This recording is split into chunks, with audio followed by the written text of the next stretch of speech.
منو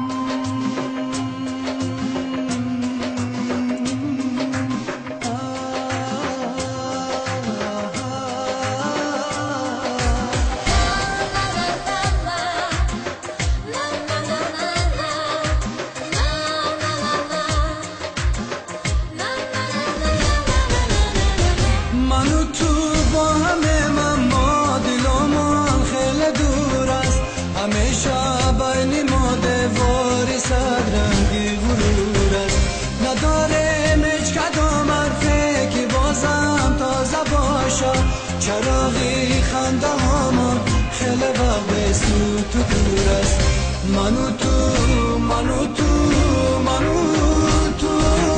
هم صدایی به صداییم با همو ازم جداییم خسته از این قصه هاییم هم صدایی به صداییم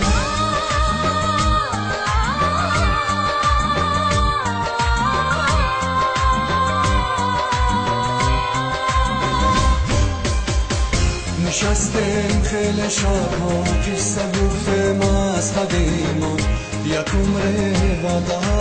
افتاده از این شب فردا تمامی وعده ها را دادی رو حرفا رو گفتیم دیگر هیچی نمیماند برای گفتن ما منو تو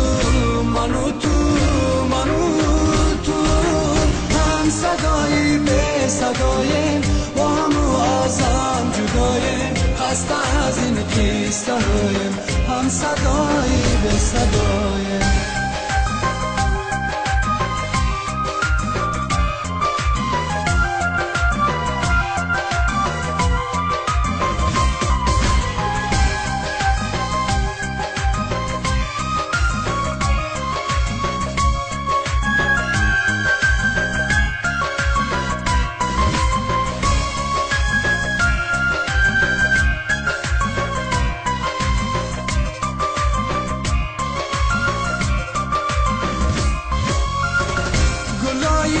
سرخی من پوسیده ماندن روی باغچه دیگر افتاده از پای ساعت پیره و تاقه